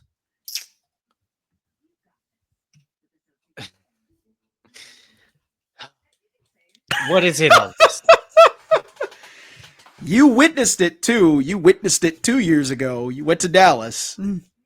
Last offseason, it was Dak Prescott and CeeDee Lamb. Mm-hmm. Now, it is Micah Parsons. Wonderful. And now the Dallas Cowboys are in a contract year for George Pickens, who they just gave up draft capital. Is he in a contract year too? Oh, yeah. Oh, no. Who they gave up draft capital for, despite not really being in a place to contend. And I will never understand why Jerry Jones does all of this contract machination in public when you could choose to do it behind closed doors, do it privately, do it with the agents. You are seemingly never winning this battle over public opinion. Last week, or maybe it was 2 weeks ago, Jerry Jones was dinging Micah Parsons for having some injury history, dinging him in public. And then he also dragged Dak Prescott's injury history into it. Like, what are you doing? Wonderful work, Jerry. The guy who, at the time, you made the highest paid player in NFL history. Wonderful work by Jerry Jones. Finally, this all boils over to Micah Parsons saying, I wouldn't say it's hard to not take personally when there's a chain of events of something consistent happening over the course of years where you kind of see it before through other players and things. You don't take that personal. It's not like I'm getting treated differently than anyone else. I don't take it personally. I just don't understand it. Micah Parsons, who you might be making the highest paid non-quarterback in NFL history, is out here being like, yeah, I don't really get it, but the owner just shits on everybody, so I guess I just gotta take it. What? What is happening here? I don't get it. It's why I think this just appears to not be an attractive job for as long as Jerry Jones is still involved / alive, and why you end up having to promote Brian Schottenheimer instead of getting an actual head coach that you want. Oh Lord. I literally typed in this doc, you put a lot in on this Google Doc. I literally just said they are the Cowboys. Like they're gonna do something stupid. I mean, like the whole Micah Parsons thing, even just never wrong, just early. because we talked about this last year with Micah Parsons with the whole situation with Dak Prescott. Like what is going to happen in this situation? Because Jerry is trying to make this contract, rigmarole happen with Dak Prescott. And then here we are, fast forward, where we have the whole contract rigmarole again with Micah Parsons. And I said this last year, Micah Parsons is the best defensive player to come out of Dallas to be on your team since DeMarcus Ware. That is a Hall of Fame player. You cannot lose that. You cannot lose that to free agency. And they are probably about to lose him to free agency because you won't pay the man his money. Like, this is common sense. It seems like they're gonna get to a deal. That's what the sentiment and all the reporting has been like. Is like, yeah, it seems like they're really close, and like they should sign it basically any second. Well, that but was also the thing. We're just gonna keep talking shit about him in public, and it doesn't make sense why. Well, and because I heard this on a radio show that apparently this was per Adam Schefter, that they had a deal done back in March. They had a deal done back in March, and the deal never got signed. And here we are in August. Like, what is Jerry, man, like, this is just so frustrating. It's so sad to see.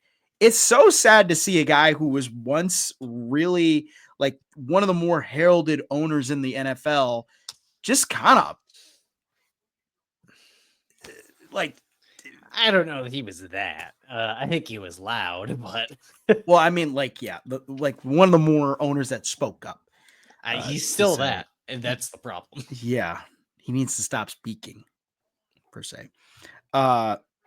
Trick play. What do the Cowboys got for trick play here? Hickory dickory, we got some trickery. I think they're in a little bit of a if you have 5 running backs, you have 0 running backs situation. You have Miles Saunders, who missed significant time last season with an ankle injury. You have a teeny tiny Deuce Vaughn. You have a Javonte Williams on a 1-year deal. Hey, don't sleep on Deuce Vaughn. He's never been quite the same since tearing his knee to shreds in Denver in 2022. You got Jaden Blue, who's coming in as a 5th-round rookie. This offense was really, really bad last year. And despite the fact that I am excited by some of the top-end talent, I think the offense being really bad last year was largely because there was just no threat of them running the ball ever. If any one of these guys emerges and they're like, oh, wait, we have a running back here, that would be huge for this team, I think. I think the likelihood of that happening is probably pretty low. Yeah. My thing about this, I don't know if because it was hard for me to figure out what a trick play would be for the Cowboys. Mine is just simply, is this Brian Schottenheimer thing going to work?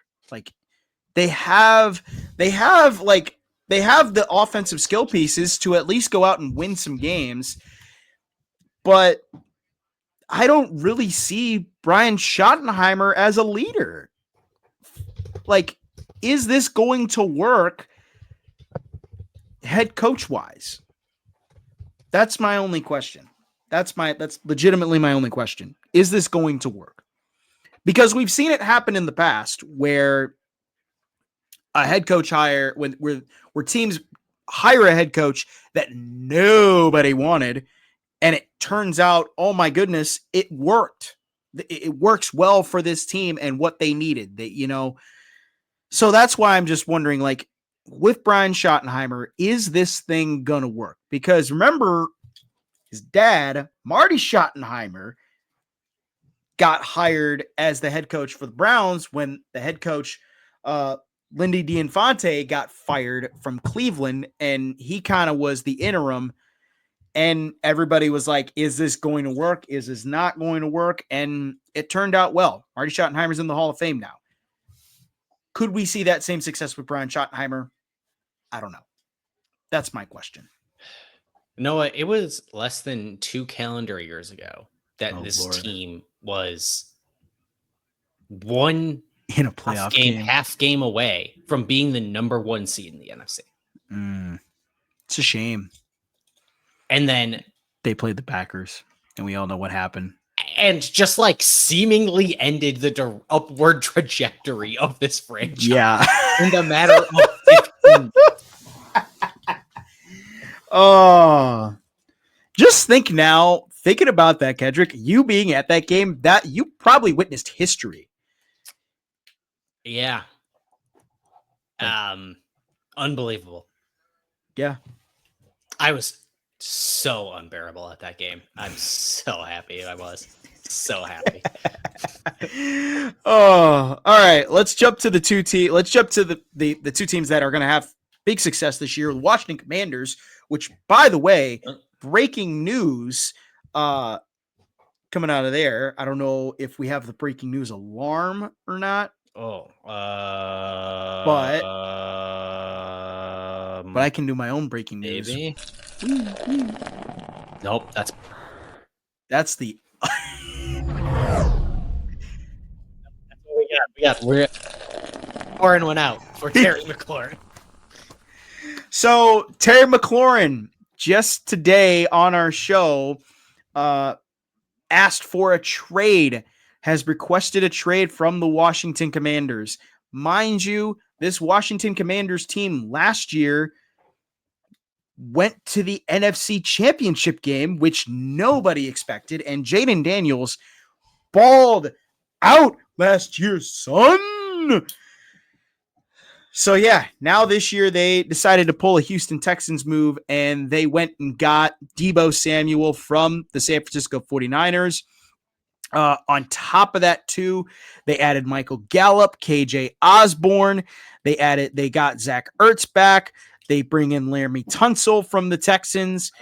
They added Cleveland Farrell. They signed Von Miller. They go Eddie Goldman. They bring in Sheldon Day, Javon Kinlaw, Bobby Wagner, Noah Igbenogany. Oh, and I could go on and on, but the Commanders were very, very active in free agency and signed every possible player that they could find. And they came within one game of making it to the Super Bowl. Kedrick, touchdown for this team, touchdown for the Commanders. What are we thinking for Washington? They liked what they saw from Jaden Daniels a year ago. And so here they go, giving him a shot. They went out and they got Deebo. They got him a weapon, a versatile weapon. They went out and they got Laramie Tunsil to make that offensive line very stout. Let's see it. Let's see it. We saw 1 year of this. Let's see a second one. I like that they believe in him and they are going to give him the resources to succeed. It's the same kind of thing as they are doing in New England that we talked about. If you believe in this kid, you're going to go and give him resources to let him show you what he's got. It's all you can ask for if you are a young quarterback. Yeah. And Washington last year with Cliff Kingsbury in their first year, they did a phenomenal job. On the offensive side. My touchdown is going to be, is going to be Jaden Daniels. I mean, they go from year one to Jaden Daniels as a rookie to now year two. They're doing the same thing that Houston did with CJ Stroud. They're just basically kind of throwing all their cards on the table. They're throwing all their chips in. They're saying we're going all in. And we know what happened with Houston. It didn't really pan out well. I mean, they didn't get as far as I think a lot of people expected them to get. So with Washington, here we go again. It's another situation like Houston. How is this going to work with Jaden Daniels? I thoroughly am excited because they do add Deebo Samuel. And when Deebo is healthy and not overweight, like he can be very, very lethal. And now you look at it on top of that too, now with Terry McLaurin, like even if Terry McLaurin comes back, this offense is a top 5 offense when, the pieces are coming together. So I thoroughly am excited. Jaden Daniels in year 2. Can't wait. Turnover though. What are your thoughts on this Washington Commanders team? What is the turnover from the Commanders here? We talked a lot last year about how this was a pretty below average defense, how there was not really much of anything going on in the secondary in particular. And I don't know if this defense is much or any better, frankly. They return a lot of the guys on the defensive front, and their outside additions are not very inspiring. This team signed Von Miller. It's a splashy name to bring in 3 or more years ago. No, Von Miller is 36 years old. Yeah. Wow. Jacob Martin comes in his last stop in Chicago. He's in his age 30 season to play on the defensive front. Dietrich Wise comes in on the defensive front from New England, which, like we mentioned earlier, finished last in the league in sacks. He's coming in for his age 31 season. Do you see a pattern here? They lose Jonathan Allen from the interior. And so here comes 31-year-old Eddie Goldman from Atlanta. They're kind of betting big on Javon Kinlaw coming in and having an immediate impact on the interior of the defensive line. Oh, And really average in his last 2 stops. And he has a $5.3 million cap hit this year. That's a good deal. But the cap hit triples the next 2 seasons. So I guess they are really, really, really hoping in this year. And I don't know that they did really anything on defense that gives me confidence that they will be able to do so. Yeah. I go the opposite way, the offensive line for Washington. Because while we said last year. I'd like to hear the case. Well, while we said last year, Washington was kind of, you look at it, their defense was pretty bad. Their offensive line was terrible. And it amazes me how they got to the NFC Championship game. I mean, their best offensive lineman from a season ago was Sam Cosmi. And keep in mind, like, even with, yes, you get Tyler Biadasz. I mean, Sam Cosmi was their best guard, and he was out for the season. Laramie Tunsil, I think, will be an interesting ad because Laramie Tunsil, another Commanders type of move. They get a guy who's getting up there in age, who's hitting his 30s. Is that going to work? That is a big question. They also went out in free agency too. They get, they re-sign Trent Scott. They bring in Nate Herbig. They bring in Michael Dieter, former Badger as well. It's just, to me, they didn't really kind of improve the O-line at all. And I don't even think they drafted anybody on the O-line at all either. I just think if you're going to try and go all in, the offensive line should be their first round pick was an offensive tackle, Josh Connerly. Okay. I see it right here. So yeah, even still, like, I think that this is going to be very interesting because they have you trade for an old all-pro tackle. Hopefully he can pan out. Like, I get it. I get that the offensive line was like average, and I'm not expecting it to be an elite unit, but still, like, even Laramie Tunsil last year had the 4th best pass blocking grade at PFF among 80 qualifying offensive tackles. Like, he's still a really good offensive tackle. They're going to need Sam Cosmi to come back after tearing his ACL in January, and that could throw a real monkey wrench into things. But, like, this is still a decent unit. Yeah. And I think adding Tunsil just makes them better than they were a year ago. We'll see. I mean, because I don't know. I just think that I get it. It's not great. It's not a perfect situation. Because it's not probably not a Super Bowl winning offensive line. Yeah. Like that's the thing. If you wanna go in and compete for a Super Bowl, you have to really build that offensive line up. Like, a lot of teams nowadays kind of really are building, that front, that offensive line up. I mean, you look at the Eagles. The Eagles last year one of the top offensive line, one of maybe the best offensive lines in all of football last year. Mm-hmm. Washington is nowhere near that. No. And even with the Tunsil ad, yeah, maybe you bump up a couple spots, but if you're going to compete, you have to build that offensive lineup. And I just don't think that they did enough to kind of give Jaden Daniels a little bit more protection. That's what I kind of am saying there. Trick play here. What do we got for the trick play? 12 wins with a rookie quarterback. Impressive. Tossing a pair of playoff wins. Knocking off the number 1 seed in the playoffs. And they kept the entire coaching staff intact.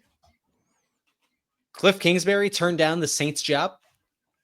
Defensive coordinator Joe Witt Jr. was at least interviewed for the Jets head coaching gig. Former Packers staffer, by the way. But just remembering that this staff is still completely intact for year 2 under Dan Quinn makes me understand just a little bit more of the hype that is surrounding this team, about where this team is headed. I do think, though, like you kind of got at earlier, there is a flip side to this, which, although Houston made the divisional round last year, Houston retained both coordinators and the head coach alongside bringing back quarterback CJ Stroud after his impressive rookie season. And that team didn't pan out to be the Super Bowl contender that some thought it would. Part of me says I think Jaden Daniels is probably better than CJ Stroud, but even still, like, to get to the NFC Championship game, they went through like a Detroit Lions team that was a skeleton of itself. There is some real luck there. I am probably more down on the Commanders than I think a lot of people are. But hey, if the lightning in the bottle is you kept that coaching staff together despite some of the people having other opportunities and everything comes together, that could be special. Could be special. Mine's just simply, what do you do? What is this team going to look like? What is this offense going to look like without Terry McLaurin? Because he's still there for now. Like I think it's worth putting that. I was going to front say and center. Right. This is not a done deal. This happened. We are recording. Oh God, we've been going for so long. It is 9:57 p.m. God's time on Thursday, July 31st. I believe Jordan Schultz was the first to report that Terry McLaurin has requested a trade from the Washington Commanders, and that's a real. That's some real yuck in the yum of everything that they've done to put talent around the offense for Jaden Daniels there. But yeah, go ahead, Noah. So what I was going to say was, with Terry McLaurin potentially getting traded because he's requested the trade. My question is going to be, is this offense still going to be productive if Terry McLaurin does get traded? Because after Terry McLaurin, you do have Deebo Samuel. If Deebo Samuel can find the Deebo Samuel that we saw in 2023, where he was, playing really out of his freaking mind. Because after Deebo Samuel, man, they Noah Brown, Michael Gallup, Luke McCaffrey, KJ Osborne. Those are your wide receivers. Wow, that is horrible. And so I just, for Jaden Daniels, if he's going to be able to get this team back to the NFC Championship game, or at least compete with the next team we'll talk about, he's got to have Scary Terry. And if he doesn't have Scary Terry, this team, I think, looks completely different. So what is it going to look like if Terry McLaurin does request a trade? That's my question mark. Yep. And obviously, we'll hopefully see what happens there. Finally, we are wrapping up our AFC East, NFC East preview. We've been going for a while, and we're wrapping it up here with our final team in the NFC East. the Super Bowl champion Philadelphia Eagles. I hope I spelled Philadelphia right. Philadelphia Eagles. The Eagles last year. You did not. I did not. I figured I spelled that wrong. Why? There are so many resources to learn how to spell Philadelphia. I even had Grammarly on too, and Grammarly did not help me out. That's better. Oh, all right. The Philadelphia Eagles, the defending Super Bowl champions, are coming off one of the more spectacular seasons from a running back in recent NFL history in Saquon Barkley, which I still can't believe the Giants let this man go. And they chose Daniel Jones over Saquon Barkley. I can't with this franchise. But they let Saquon Barkley go to the Eagles, the worst possible situation you could have had for any NFL fan. And they already have A.J. Brown. They have Devontae Smith. They have an incredible offensive line with Jason Kelce, who announced his retirement from the National Football League this past season. They up their defense again. They improve on their defense again. They added Azeez Ojulari for a steal. They re-signed Zach Bond to a 3-year deal. They add former Green Bay Packer and now other quad brother A.J. Dillon to the mix. This Eagles team, man, they keep getting better and better and better. And somehow, some way, they improved in free agency. It did come at a cost, though. They lose Josh Sweat, they lose Brandon Graham, and they lose Milton Williams. Positives here. What's your touchdown here from the Philadelphia Eagles? There's turnover here on this roster, like you'd expect on a Super Bowl winning team. But there's a lot of impactful guys on this roster that are really young and under significant team control still. Quinion Mitchell is going into just his second year of a first-round rookie deal. Cooper DeJean is also in his second year of a 4-year rookie deal. Jalen Carter and Jordan Davis are still both on rookie deals. They've hit on so many guys in the draft that it has made it easier for Howie Roseman to strategically invest in extensions. Like for guys including Zach Bond, Devonta Smith, Saquon, who got a new deal this offseason, and A.J. Brown. Just the young guys they still have under control, I think is the biggest thing for this team because it is allowing them to continue to extend this historic window of contention for Philadelphia. It is mightily impressive. Yeah. I for one, am impressed. I am just bravo to Howie Roseman because a few years ago, the Philadelphia fan base wanted this man out. You know, they wanted him out because of how bad of a GM he was. And incredible stuff. I mean, they went out, they got Saquon Barkley, they won a Super Bowl. Impressive stuff. Now you look at it again, they, like you said, they got still Jalen Carter and Jordan Davis on rookie deals, which is really impressive. You had 2 rookies last year in corners that really were incredible in Quinion Mitchell and Cooper DeJean for your secondary. You also have to mention the fact that Zach Bond, who went from edge to middle linebacker, dominated last year, was my pick to win Defensive Player of the Year, which sadly he didn't win, but still phenomenal season from Zach Bond. He was the ball knowers Defensive Player of the Year for sure. Yes, he was, and phenomenal year from Zach Bond last year, and he comes back. So I love what the Eagles just did last, 2 off seasons ago. But you still look at this team; they still are ready to compete and go win another Super Bowl, which is insane to think about. So props to the Eagles here. Now on the opposite side of it, turnover. What do we have from the Eagles in the turnover side? It is literal turnover. This is the third year in a row that there is a new offensive coordinator in Philadelphia. That's a little wacky, particularly considering the fact that Nick Sirianni is only in his 5th year as the head coach of the Philadelphia Eagles. Wild. And he's on his 3rd offensive coordinator.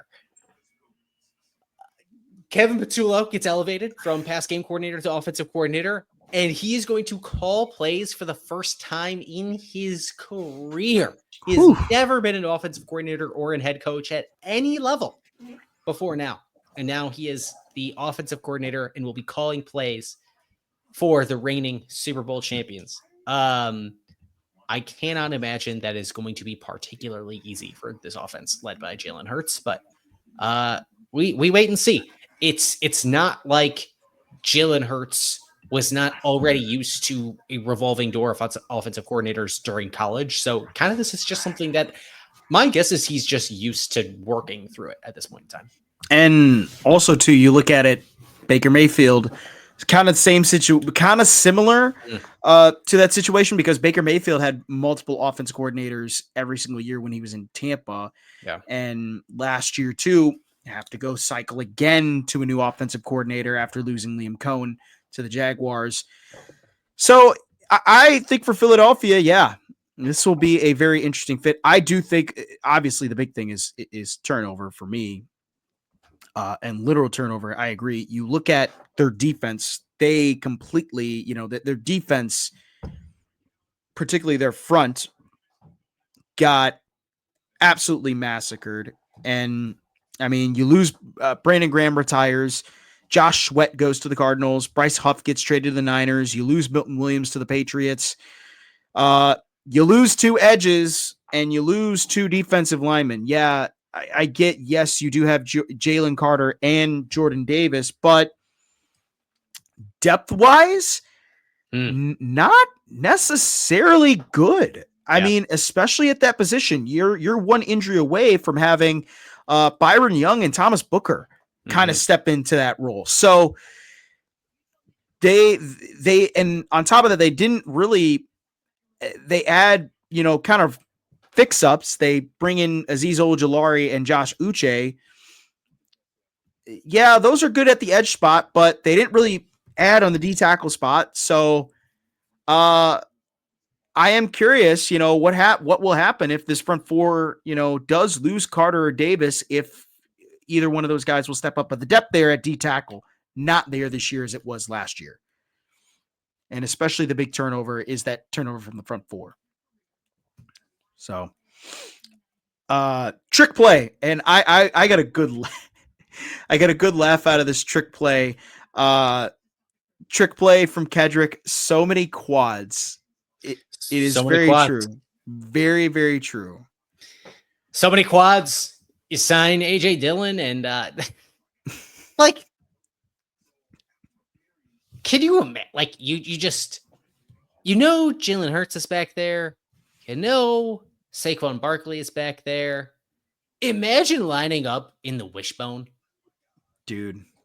And then AJ Dillon there as the third. And like, good for AJ Dillon for finding another landing spot after missing all of last season in Green Bay with a neck injury. Very, very glad for AJ Dillon, who by all accounts is a stand-up guy. Man, that is a lot of lower body muscle. A lot of lower body muscle in Philadelphia. Yeah, AJ Dillon, man. That I will miss that guy. Honestly, to me, for the Eagles, it's just, can they repeat? Can they repeat? Just simply put, because you look at Philadelphia, this Eagles team, yeah, their division doesn't look like, you look besides the Commanders, everybody else in the East is pretty bad. But you look outside the East as a whole, some teams got better, and we'll talk more about those other teams. But you look at out in the West is going to be a complete dogfight this year. So who knows? We may get multiple teams from the West making it in. The NFC North last year, we saw 3 teams from the NFC North making it in. You think there's going to be multiple teams from the NFC West making it in? Potentially. Oh God. Okay.